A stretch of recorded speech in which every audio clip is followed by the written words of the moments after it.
Good afternoon to Miss Chan and everyone else. Our group, pair 2, will be presenting two graphs about emerging tourism trends in Southeast Asia. My name is Radhi Muhammad Nomboli Mamborka, and my partner is Muhammad Zaim Zahmi bin Rosli. As for the introduction, as you can see on the slides, the first introduction is for the first graph, which is to illustrate the percentage of Asian travelers have actively chosen a sustainable travel option. And the second one is to illustrate the contribution of tourism to employment and GDP across various ASEAN countries. Next. So the background of the topic, definitions. Tourism is defined as a business activity connected with providing accommodation, services, and entertainment for people who are visiting a place for pleasure.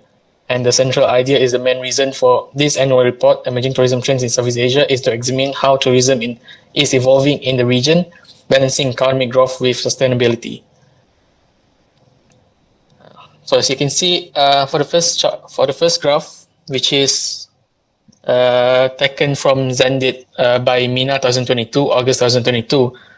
The first country, the first of all is the general graphs of this graph itself. So as you can see, 67% of Southeast Asian travelers have actively chosen a sustainable travel option, which shows that they have clear preference for eco-conscious tourism. However, the rest of it which is 23%, chosen no, which raise questions about the awareness of sustainable travel options. And then we move on to the countries with the highest to the lowest. So the highest is Vietnam, obviously, with 79% of travelers actively opting for sustainable choices, which reflects the increasing environmental consciousness, which was driven by the government initiative, cultural values, and the appeal of eco-friendly destinations. One example is the bamboo-built resorts in Ho Chi Minh and nature-friendly tourisms by the government itself. Then next up for the second highest is Thailand, which have 76%. 76% travelers who opted out for sustainable tourisms. And of course, with the well-established ecotourism, where we can see at Pattaya, Bangkok, and Krabi itself.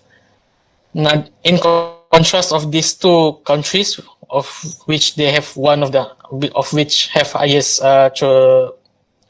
option for sustainable travel options, is Singapore. Singapore, on the other hand, is the lowest, with only 41% travelers that prioritize sustainable travel options.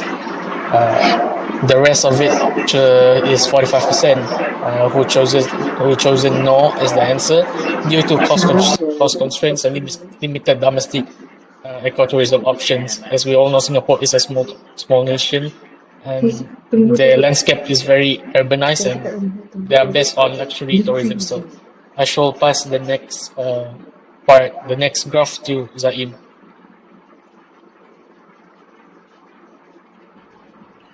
Okay, now I will present about the tourism in Asia. This graph is taken from the Asian Post 2020 by Noor Tajuddin. In the graph, the light green represents the tourism contribution to employment, and the dark green is tourism contribution to the GDP. GDP is a gross domestic product, which is the total monetary or goods of market value of all the finished goods and services produced within the country borders in a specific time period. In simple terms, the higher the GDP, the better the economy of a country is. So in this graph, it says that Cambodia has the highest overall tourism contribution in terms of employment and GDP, with both are around 25 to 30% contribution. The second highest contribution is Philippines, which is the 20% and 25% contribution to GDP. Thailand has the third highest tourism contribution to employment, which is around 20 to 25%, and contribution to GDP is exactly at 20%. The lowest is Myanmar, where its contribution to employment is exactly at 5% and contribution to GDP is approximately at 4%.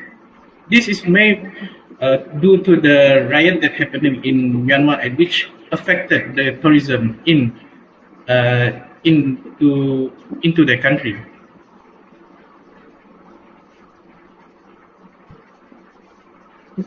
In conclusion, we can conclude that both datasets underscore the dynamic nature of Southeast Asia's tourism landscape. On one hand, the sustainable travel graph highlights an increasing eco-consciousness among travelers. On the other hand, the Asian Post graph emphasizes tourism's significant economic role in the region, with nations like Cambodia and Thailand heavily reliant on tourism for employment and GDP.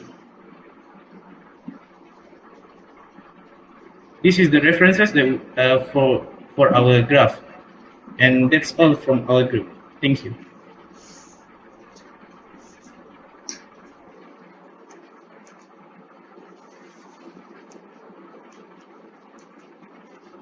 Right, you may stop recording. Thank you.